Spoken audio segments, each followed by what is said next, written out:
you have any specific stories that really like come to your mind? Because like I had a security guard break into my hotel room when I was sleeping to try to kick me out. Hi, Molly. Hello. Thank you so much for hanging out with me today. I'm so excited because in so many of my episodes, I focus on underappreciated occupations and jobs and things like that. But I think that disability awareness is sometimes so lost in the social media world. And It's just lost in the world, actually. yeah, yes. Just everything. Yes, literally, yes, everything. And I just felt like it was so important to kind of tackle that and talk about it and look into it. So I'm so glad that I finally was able to get you in and like talk to you about this. I don't want to like explain your own disability to the world. I want to hand it to you. I just never shut up. So I'm gonna stop Neither talking. do I. Yeah, and I love that. Please talk over me the entire time. I love that. I will accidentally cut you off for sure. No, literally my ADHD will do the same thing. Do not feel bad. Please do it. Please do it all you want. So I would love to hear about you and the disability that you experience and how, like everything. Go. I'll shut up. Well, when I was 4 years old, I was diagnosed with a rare disease called retinitis pigmentosa, which causes progressive vision loss. Okay. And so slowly throughout my childhood, I was losing my vision. I was born completely night blind. I was born with nystagmus, which is the shaking motion of my eyes. Okay. I was also born with strabismus, which is where your eyes don't face the same direction, which was surgically corrected. And I was also had no depth perception and tunnel vision. So Okay. RP causes night blindness and tunnel vision as the two most common first symptoms. And then the tunnel slowly gets smaller and smaller, like looking through a toilet paper roll, then a straw, then a pinhole, until you can't see anymore. What is night blindness for those who might not know or understand what that is? It's the inability to see in dim or dark lighting. Okay. So it doesn't have to be night. For me, that meant like a dark restaurant, a dim lit room, anywhere where there wasn't enough light, I would be completely blind. And so for me, that means it just looks pitch black, except I'll see spots of light. So wherever there is, say, if I'm in a dimly lit restaurant, but they have a candle in the table, I'll just see the dancing flame. Like that's all I'll see. Everything else is black. And I'll just see like the dancing flame, and given context clues, I'll know, oh, there must be a candle on the table. Okay, and so currently, like today, can you still see the light or no? Okay. Yeah, I have light and shadow perception left. 90% of blind people have remaining vision. Interesting. Blindness is a wide spectrum starting at 20/200, which is legal blindness, or less than 10% of a visual field. And what does that 20/2 mean? 20/200 essentially means what you, as somebody with 20/20 vision, I don't know that you have 20/20 vision, we're just going to play in a hypothetical world where you do. Yeah. You with 20/20 vision, what you can stand and see from 200 feet away. Okay. Somebody with 20/200 would have to be 20 feet away from it. Got it. Okay. So that's where legal blindness begins. If you are 20/200, you cannot legally drive a car. Let me clarify, that's with best correction. Okay. So a lot of people have to be like, I'm legally blind without my glasses. Okay, then you're not legally blind, because the whole point of legal blindness is with best correction. That means Okay. with glasses on, with contacts, with any surgeries, treatments, eye drops they can give you, you are still 20/200. So that's where the community begins, and then total blindness is obviously the opposite end of the spectrum, which is where it ends, but that's less than 10% of blind people. Wow. Interesting. Yeah. I never knew that before. So you were diagnosed when you were 4 years old. Yes. What made your parents realize they needed to take you to get tested, or made them think, something might not be totally normal? My grandfather was holding me when I was 6 months old, and he noticed that my head was always shaking like a little baby bobblehead. Like my head was just always like constantly bobbing. Oh, wow. And if the odd moment that it wasn't, my eyes were shaking. And so he suggested they take me to the hospital, and I ended up going to a neurology specialist, which is the brain. Right. And they did MRIs and all the different things, because the symptoms I was experiencing can be signs of things that are really serious, like brain damage, brain cancer, and tumors. But in my case, I was diagnosed with spastic newtons, and that is a really rare condition that, at the time at least, they were told one in a million babies are born with. Wow. And that I was going to grow out of it. And so they sent me home with, no real issues, but they noticed that within the next kind of 2 years, the head shaking had stopped, which was right on time with the diagnosis of when it should stop, but my eyes never stopped. And that's when they went back and they said, this isn't us anymore, this is ophthalmology, which is an eye specialist. And then they started the long journey of diagnosing RP.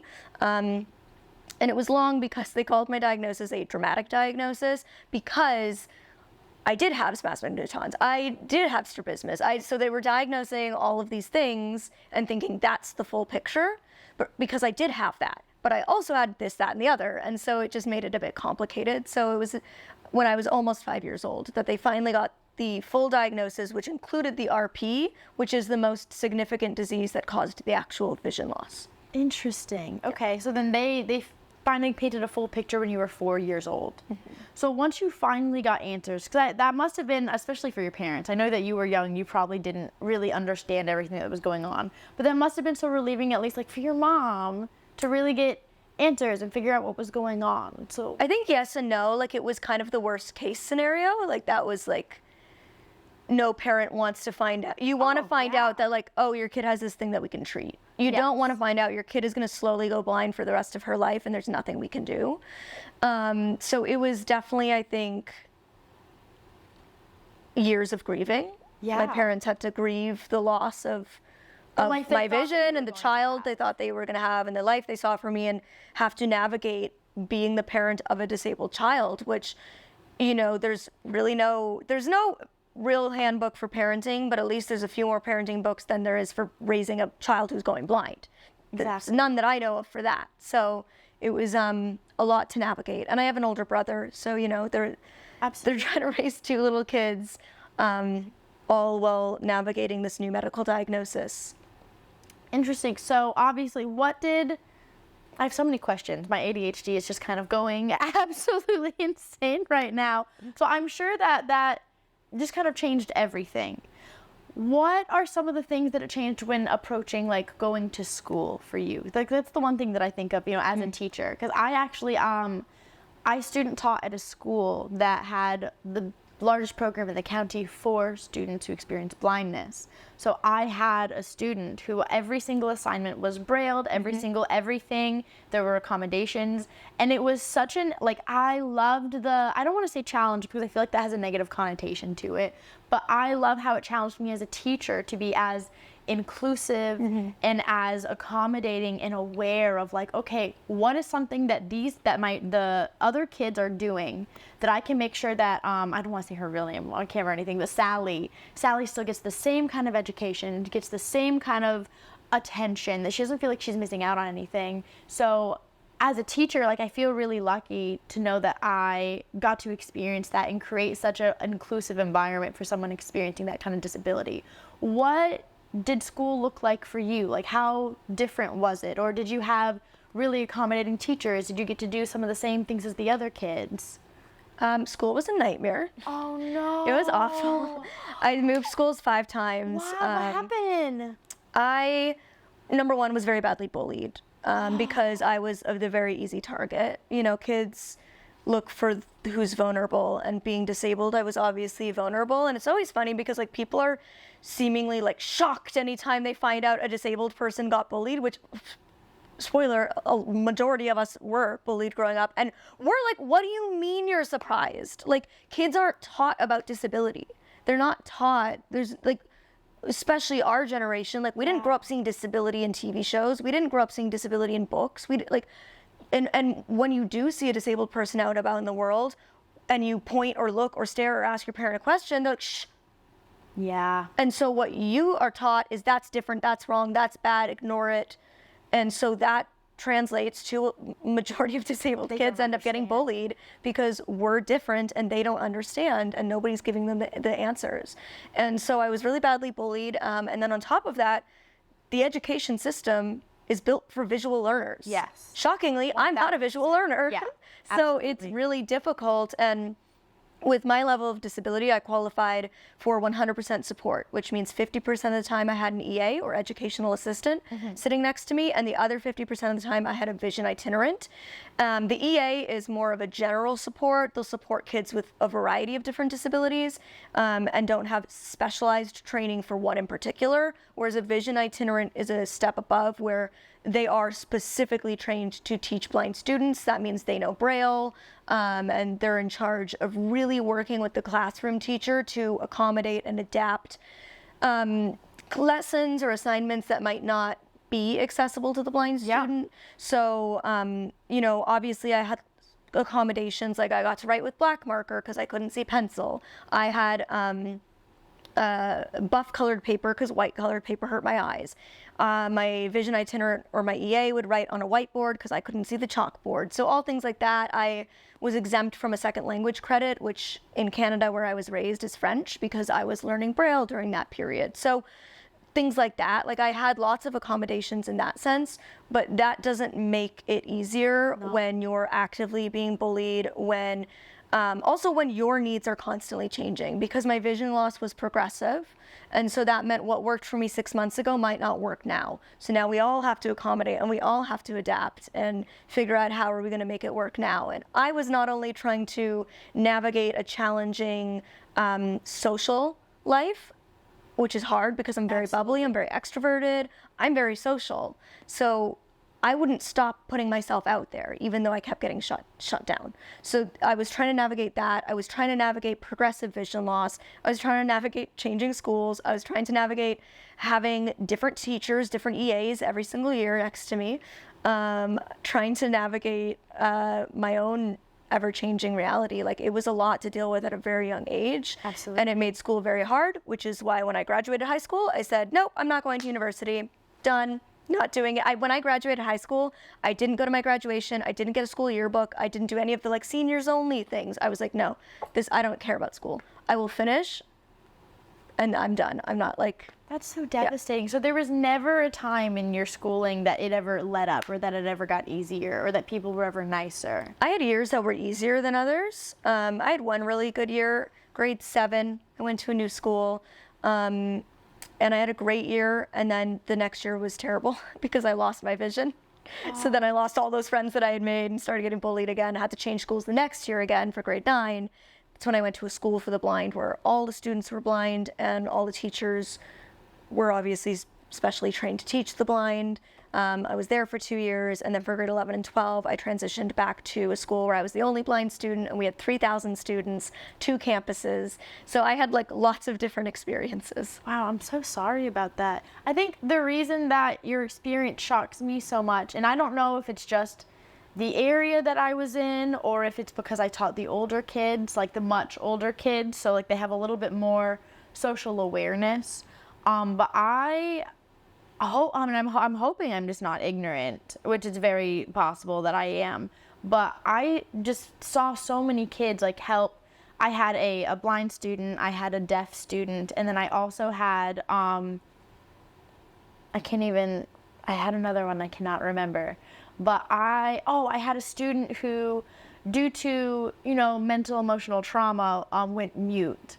And I saw so many examples of my kids like helping or like going out of their way, and I'm hoping to goodness that I just live in a really good area, because now I'm like really self-conscious about it.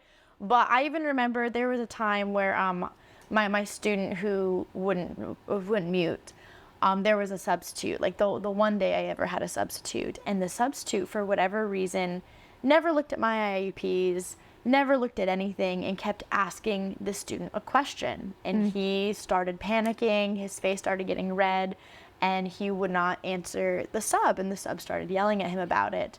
And I got reports back that my entire class like started yelling at the sub, started getting at the sub, started defending this kid, like, he doesn't talk and you're not going to make him talk.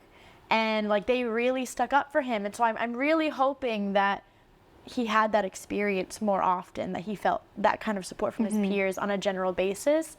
But I think for me, because I had those experiences with my kids, I think that's why it shocks me that you experienced that. Not because I at all want to diminish at all what you experienced. It just says, you said that it shocked you when people were shocked. Yeah. And so I just wanted to explain why it shocked me a little bit. Well, I think so one of my mentors in the disability world, she was my spec ed teacher for grade 11 and 12. Mm-hmm. We talk a lot about this kind of stuff. Yeah, because she works one-on-one with students all the time. She also does full spec ed classes of 5, 8, 10 students at a time. She has lots of experience. She's been a teacher for like 30 years. And she was talking about one of her previous students who had CP, cerebral palsy. And he was in a wheelchair and had some vocal effect. And she was like, it's so frustrating because he's objectively cool. His interests are cool, his hobbies are cool, his music taste is cool, his fashion sense is cool, but he has no friends. Like, objectively, that is a cool kid, and people are nice to him. They're never mean to him, they don't bully him, but nobody tries to be his friend. And so I think there's like a difference between maybe not being bullied, but not really being accepted, or not really like people being passive to you, like just kind of like accepting that you're there. But that doesn't necessarily mean those kids had friends, right? That doesn't mean they like got to hang out with people who made them feel valued and cared and loved. And I think that can be just as damaging. No, you're so right. I never even thought about it that way. I think something that you said earlier, how like when kids see something that might be a little bit different than what they're used to and they ask their parents just kind of shush them a little bit. I think that, and correct me if you think that I could be wrong, I think that so many parents also lack the information about various disabilities, and they also kind of are worried that they're being rude. They don't want to be perceived as staring. They don't want to be perceived as judging. So well, don't look, because I'm at least hoping. I always give people way too much credit. People say I'm a benefit of the doubt person. I get it. Yeah, I'm a benefit of the doubt person. I'm hoping they just don't want to be perceived as rude or hey, blah blah. But I think, or they don't want to embarrass anybody. But I think that if a lot of parents knew and understood that, hey, if you let the kids ask the questions and let the kids understand what this is, like it makes it more normal to them, because it is normal. It's your being blind is normal to you. That is your everyday life. It's my normal, yes. And to continue. Yeah, this is my soapbox, okay? Like this is so for me, I think the vast majority of the discrimination and ableism that disabled people face is due to the historical lack of representation in the media and the misrepresentation. Yeah. So, correct. Like our generation, who now have children, we're millennials, a lot of people our age now have kids. We, and even more so, our parents, they grew up in a time when disabled people were segregated. Yes. So they quite literally never saw disabled people. And in 2024, disabled people only have 3.1% media representation. So you can imagine 20, 30 years ago what we had. And the majority of the representation we now have is still written, directed, and played by non-disabled people, meaning it's only perpetuating the misconceptions and stereotypes. And so what happens is you have a lack of awareness, a lack of education, a lack of representation, and then the representation you do get is misleading and misinforming. And that means that our parents did not know how to talk to us about disability. So now we fear disability because we don't know how to talk about disability. And it's just this vicious cycle. And people, they go in to get jobs with a disability, and HR, the hiring manager, is like, wow, I never knew a blind person could do this job. I don't know how they could do this job. And instead of asking them, they just assume. I'm just going to hire somebody else because it's easier, because it's what I know. And so for me, media representation is to blame for a lot of the discrimination. And that is all forms of media. And that's why I was so passionate about becoming a social media content creator. I love that. Because I was upset with the way media was portraying my community, and I grew up dreaming of being an actress, but recognizing that it would be extremely difficult because people like me did not succeed in that industry. And social media gave me an opportunity to take the narrative and create opportunity for myself and take take back my own story.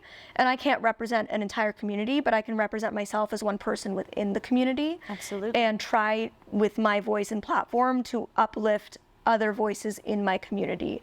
And that's what I do, because people need to have these questions they have answered. Absolutely. And get the truth. And I always say, I'd rather you ask and know the truth than assume and be wrong, because that only continues to hurt our community. And that is the ways in which the media has damaged us has already been tenfold. And it's time that we need to unravel all of that. And unfortunately, that means that we as the disabled people need to take it upon ourselves and do that labor.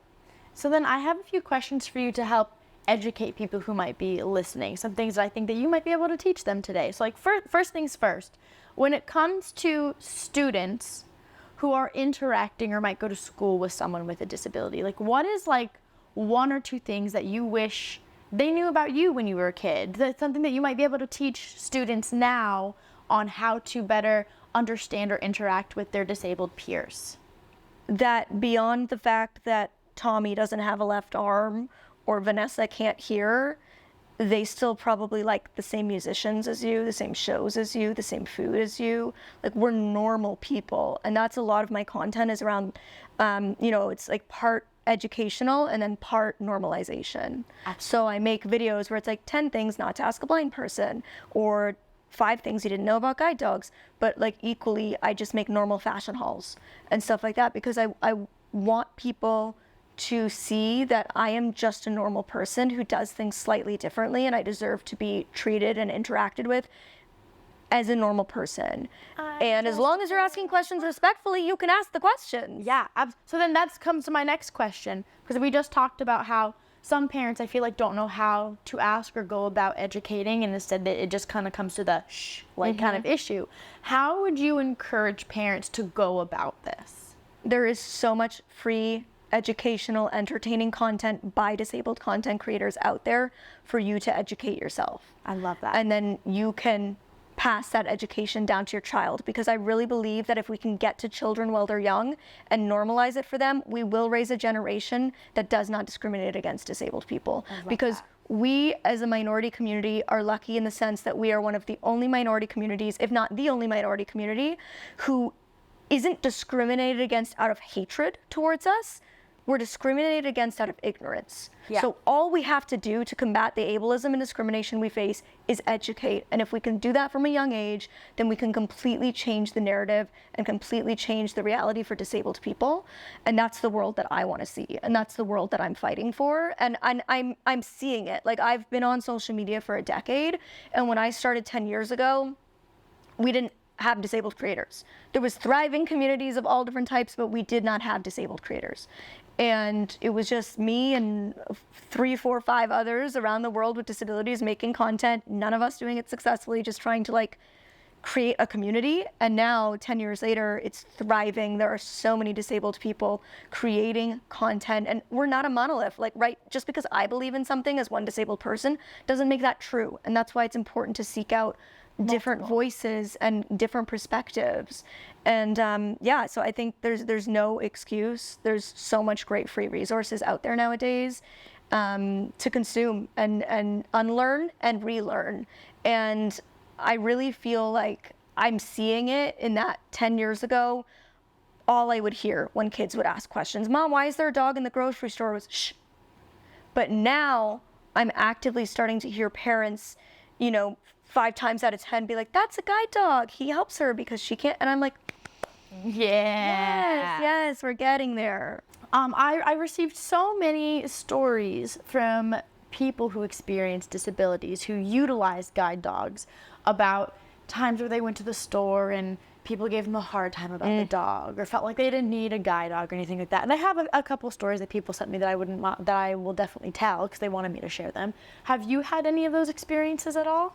Well, first off, just a language thing. Oh, I always try to educate people. I always feel bad when people say something that's like technically wrong. I feel bad correcting them, but that's what I do. Don't feel bad. No. Guide dogs are a form of service dog. Okay. Guide dogs are specifically for blind people. Okay, so service dog would be got it. general term. Service dog is general, guide dog. Guide dog is Got specific it. to blind. No, don't Yeah. feel. But why would you feel bad about that, girl? You let me know. You let everybody know, as you should. And then a lot of people will use seeing eye dog, which is also wrong. That's like a brand name because there's a guide dog school called the Seeing Eye, and they were the first guide dog school in North America. So they have the longest reputation. They opened in 1927. And so a lot of people think of it as Seeing Eye dog, but it's like saying tissue versus Kleenex. Got it. It's okay, yeah. There's a brand versus that makes sense. Yeah. I did not know that. Yeah, no, so that's good to my dog is know. a guide dog, not a seeing eye dog, Got but it. he is a service dog. His specific job is guide dog. So Interesting. No, that's some fascinating. language. No, stuff, as you should. That's the whole point. That's the whole point of this. I always tell my audience, like, you're never too old to learn something new, and I wholeheartedly believe that with my Oh, whole every chest. day. Every day we learn. As That's what you makes should. life interesting. Exactly. Exactly. But unfortunately, yes, like constant. I've faced so many and like really, really, really serious ones. do you have any specific stories that really like come to your mind? Because like I had a security guard break into my hotel room when I was sleeping to try to kick me out. because I of was the dog? alone. Yes, I was alone, sleeping. I just had a red-eye flight, so it was like 8, 9 a.m., something like that. And I was like, I'm gonna take a nap because I didn't get any sleep on the plane. I have an engagement. It's in New York City. I have an engagement tonight. And my mom was like, you know what? I'm gonna go to a bodega and grab us some breakfast. Right. So I was alone in the room sleeping, and the security guard broke into the room and started screaming at the top of his lungs at me that I needed to get out. I had another experience Wait, where because of the my dog. dog. Yep, no dogs allowed. Did they figure out like how was that resolved? I got a breakfast voucher. So kind. The manager gave me a free breakfast voucher. Did they Really made up for it. did they like apologize? Did they realize, oh, this is a service animal, our bad? Or It did really they make you leave? depends. Like sometimes people kind of double down. No, they let me stay. Okay, They let me okay. stay. But sometimes people like double down on their defensiveness. Like, well, we didn't know. And it's like, well, You didn't ask. you didn't like you don't have to react like that. I also had another situation where I got screamed out of a bar. I went into a bar and the bartender just literally screamed at the top of her lungs at me until I left. She was absolutely like I kept just coming back at her. This is the ADA law. These are my rights. This is a guide dog. I am blind. Like I was giving her everything. And she literally was like, I could not care less. You are not welcome here. Get out. And like screaming. I'm talking screaming. And one thing that frustrated me in that situation is that there was a bar full of patrons and not a single person stood up for me. Not No, a that's single gross. person in there. And I was like, I feel like this is the type of thing that like if this was another person who identifies as a minority, like not a disabled person, but somebody else who was getting screamed at for their gender identity or their sexuality or the color of their skin or their religious Someone would have beliefs, said somebody would have put their phone up, recorded it, the video would have gone viral, people would have been outraged, the bar would have gotten shut down. Like, I feel like people in that bar would have cared. Yes. But nobody said a damn thing. They kept eating and just watched the show and I left. That's gross. Like, I've had so many situations like that. I'm so sorry that happened. I had another person, Ubers and Lyfts, ride sharing. I have complete rights to be there, both by Uber and Lyft's policy and the ADA law, but doesn't stop them from trying to deny me almost every time. Like, it's crazy. And some of them get really aggressive.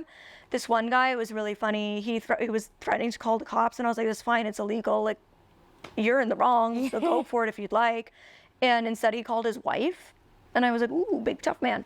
And and then he yelled at me.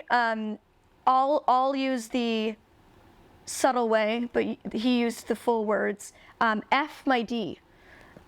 He started screaming at me. And another person was filming me in their backseat because I refused to get out of the car because I don't have to. And I was on my way to go record my audiobook. So I was like, I've got to get to the studio. And he started recording me with one hand. So he had his phone like that, recording me in the backseat while he erratically drove. And my mom like was in the car with me, and so she could see like how terrifyingly he was like swerving all over the roads and stuff. And she sat there, such a queen. She sat there in the car and read him Lyft's policy around service dogs as we drove. And then we get there, and she looks at him and goes, "You can apologize." Yeah, And as she should. And he looks What at a me and he queen. goes, "I have nothing to say." So I mean, this stuff happens to me too many times to count. Like it's unbelievable. I'm so sorry that happened. That's absolutely unacceptable. Like, people over a dog in the car. A clean dog, like he gets professionally groomed every 6 weeks. He never smells. Neither of us want him to smell. He doesn't want to be a smelly boy. I don't want to walk around with a smelly dog all the time. He's always clean. He doesn't really shed. Like, and even if he did, it's the law. It's the law. It's Lyft and Uber's policy. Like, that is my right. And it's just frustrating because it's like they agree to it, and then in signing up to be a driver, and yeah, it's just frustrating. Someone else sent me a story about an experience that they had, how they were in a grocery store and they had a service animal. They did not disclose to me what their disability was, so I don't know a lot of specifics around that, but they had their service dog with them, and they just see a small child just kind of run up to the dog, and she's, oh, I'm so sorry. My dog's working right now. You're not going to be able to pet him. I'm so sorry about that. And the kid just like looks sad and just runs away, probably like 6 or 7 years old. Well, then along comes back the kid with mommy, and the mommy's like, oh, my little Timmy just wants to pet your dog really quick. He's, no, I'm just like I told him, I'm sorry, he's working. You cannot pet him right now. He's not a pet. He's a service animal. He's a working dog. You're just not going to be able to do that. And the mom just started berating her in the middle of this grocery store of, but my little Timmy just loves dogs so much. Why are you not going to let, that's so mean. This is a little kid. This is what he wants to do. Like, are you really going to deny this sweet boy? That's when you teach your kid. That's a teachable moment. That's when you teach your kid that you're not entitled to anything, that you're not entitled to other, like, it's so selfish to me when people act like that. Like, people will actively pet my dog while saying to me, I know I shouldn't be doing this. So, and I'm like, oh, so you're like being willfully, like you're just being, you're choosing to be an asshole. Like, So- honestly, it's like so crazy to me. I've never had that situation, but I have heard a lot of service dog users have. Like, that is a common story that I've heard where a kid asks, they say no. The kid's like relatively okay with it, but the parent then freaks out.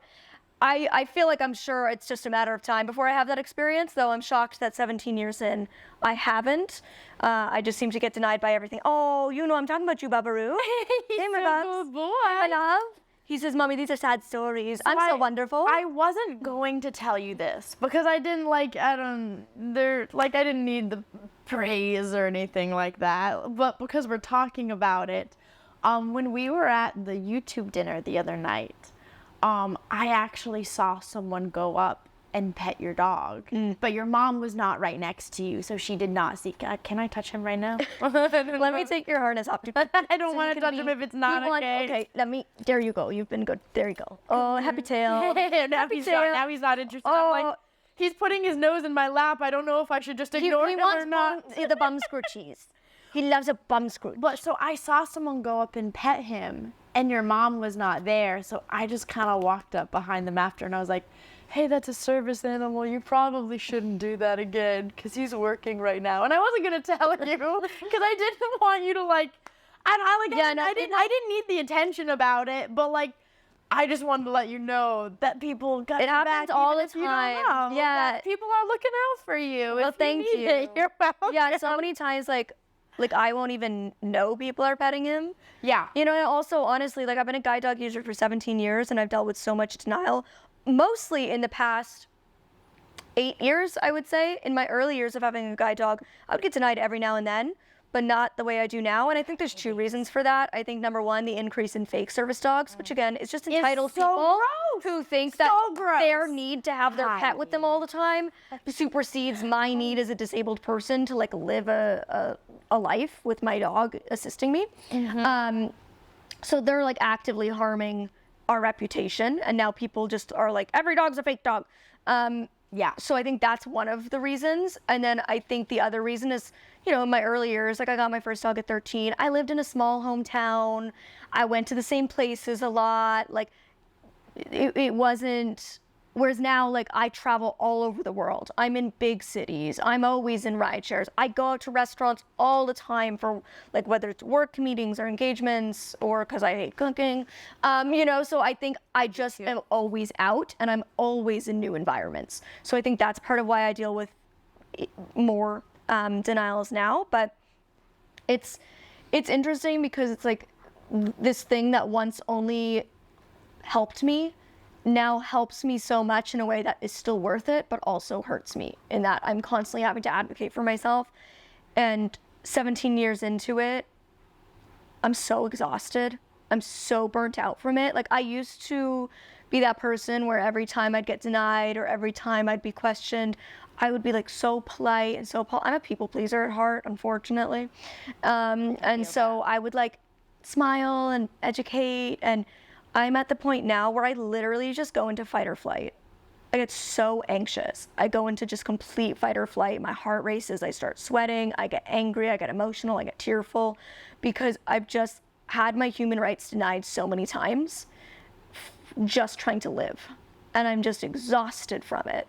And so I am at the point now where like I need people in my life to step up and do that for me. Absolutely. Because sometimes I just don't have it in me to be the one to be the one still doing it. So then what would you like to say to, like you said, if one person in that bar stood up for you or said something to you, or if one person in that grocery store like backed up that woman with the service dog and said, hey, get your kid away, like that's not, like, what is, because obviously like I would never want to speak for you, so like I want you to speak to those people, those bystanders, like the people who are listening and who may come across one of these situations before. Like, what would you want them to know? Like, what do you want to say to them? How would you want to encourage them to stand up and do something? We need our non-disabled allies. Absolutely. Right? Like, ultimately, a lot of opportunities and experiences like are gate kept from us by non-disabled people. So like we need our non-disabled allies to open those gates for us and get us in those doors. And so I think it's so important for non-disabled people to, as I said, actively educate themselves, which means I think for everybody, but particularly if somebody in your life is a service dog user, know the laws. Educate yourself on what your friend or your loved one's rights are, so that way when you see situations like that, ADA law, you're only allowed to ask 2 questions. These are the places where like you can be the one quoting those things, so it's not always on that disabled person to have to do that. I think another, and correct me if I'm wrong, please, something that just popped into my head of something else people might be able to do is when you're making plans with a friend who has a disability, whether they do or do not have a service animal, but when making plans, kind of saying like, hey, I plan that we can all go do X, Y, Z, and knowing what your friend can or cannot do with or without a service animal, with or without disabilities, and like saying, like if your friend is in a wheelchair or has a mobility maybe device, don't say let's go play basketball, or like let's be the person who checks, is it a wheelchair accessible space? Yes. So that way it is not always on the disabled friend to do that for us, and then be like, hey guys, sorry, that place you're all excited to go to, it isn't accessible for me, and be the one that has to like feel like you're disappointing everybody because that plan that they were all excited about, you're the one having to be like, we can't do it. Or your friend with autism who gets sensory overload, like let's not suggest the loudest, most overstimulating bright space. Like just being aware that other people's realities are different than yours, and having a little empathy and compassion to say like, how can I uplift and like take a weight off of this person, because I assure you almost everything we do every single day is harder. And I think even taking it a step further and saying like, hey, I made plans for us to go to this restaurant, and oh, by the way, I already checked, it is wheelchair accessible. Exactly. Or I already checked, and I know that this is a place that your service dog will be able to sit comfortably and have room to be. Or don't worry, I already checked, and I know that, whatever it is. I cannot tell you like how seen I feel when people do those things. Like my best friend, he bought a slate and stylus, which is a way to manually make braille. And when he had a bachelor party for his wedding, and I was one of his groomswomen. Oh, I love that. They do all the gift bags for all the wedding party. And he braille labeled every single item in my bag so that I could open the bag and know it was in my gift without him sitting there and explaining everything to me. I could have that independent moment. And the fact that he went out of his way to like buy a slate and stylus and braille label everything for me when he's already planning a wedding and planning a bachelor party, and like he's busy, but he centered me and he made me feel seen. And like every step of the way with his wedding, he made sure that my needs were thought of. Things that I wouldn't have even thought of, he thought of for me because he wanted to make sure that I got to have the fullest experience of his wedding. When he asked me to be in his wedding party, he sent me a braille card with he's gay, and he sent me a braille card with a tactile rainbow on the front, asking me, you know, in braille to be in his wedding party. Like, he like went out of his way to make sure, like, when he was planning the bachelor party, okay, I know that you don't know anybody else in the wedding party, so I want to make sure, like, I'm going to pick you up and we'll drive down to San Diego together from LA. And when we get there, like, we got a suite with 2 rooms. So me and my fiance will stay in one room and you're going to stay in the other room in our suite, so that, you know, we're always just a door knock away and you don't feel isolated. Like, he went out of his way every step of the way to make sure that my needs were thought of. And that is something he did not have to do, but that's why that's my best friend, because that is somebody who makes me feel seen and heard and understood without me needing to constantly be the one vocalizing those needs. But see, that's what I mean. Like, when people, like, when they stood up for the students and when they do the right thing, like, those things are beautiful. Yeah, it's like so special, especially growing up being so bullied and feeling so isolated and feeling so othered by just society at large, and being somebody who constantly has to be the one to be like, hey, can XYZ be made accessible? Hey, this is what I need. To, like, have people in my life now that just, like, but that show me that they love me and that they want me there and they need me there, and they're going to make sure that they're thinking, and those are truly, like, the people I need and want in my life. Like, when you understand that your friend has a more difficult time than others, you know, taking the extra few minutes to go the extra mile to make them feel not just included, but, like, seen and safe. Mm-hmm.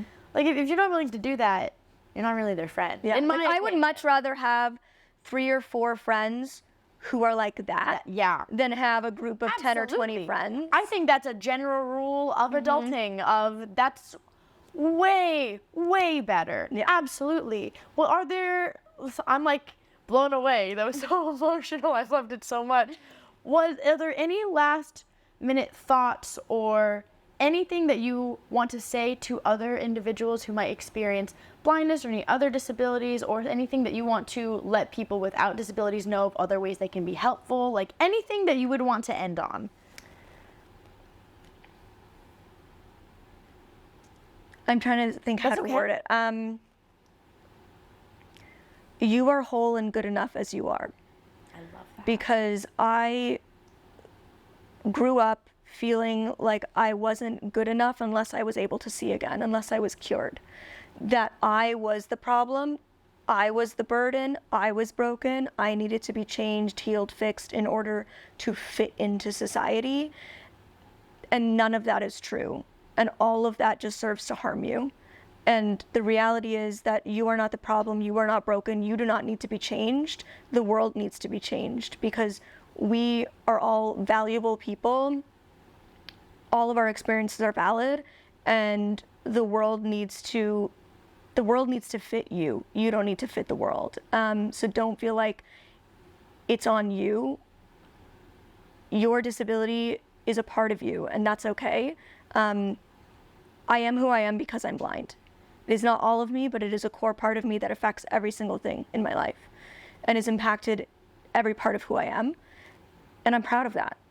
I went from wanting nothing more than to be cured and asking why me and throwing myself little pity parties to being, like, the most loud and proud blind person. Like, I genuinely don't care that I can't see. Is there hard moments? For sure. But there would be hard moments if I could see too. And this is the life that I was given for a reason. You're living the life and having the challenges you're experiencing for a reason. So don't feel like you need to change. You are good enough as you are, and it's not on you. It's on everyone else. That's beautiful. You're gonna make me cry again, Molly. I'm, like, practicing my breathing over here to keep it together. That's beautiful. Thank you so much. Like, those are the best words, I think, to end on. Like, no notes. No notes. Thank you so much for hanging out with me today. I think this will be really important for some people to hear. Thank you, and I'm sorry I made you cry. No, it's good tears. It's good. Like, these are good tears. Like, this is what it's about, you know? Like, this is the kind of activism and raising awareness, and, like, these things matter, and people need to hear them. And I think that's it. Well, thank you for giving me a space to be on my soapbox and course. rant. And No, this is so important. And I hope that I didn't like interrupt you too much because I ramble sometimes, but I never want to talk over people who like should be sharing their own experiences. I do the same, girl. I get you. It is like the amount of times that I see comments like that about me, I'm like, It's like, the it's girls fine. who get it. The people who don't. I'm just a girl. I've been singing that all the time. I'll sing with you. Who wants to pet Thank me? you all so much for hanging out with us. I hope to see y'all next week and I can't talk. Hope you have a great rest of your day. Bye, my lovelies.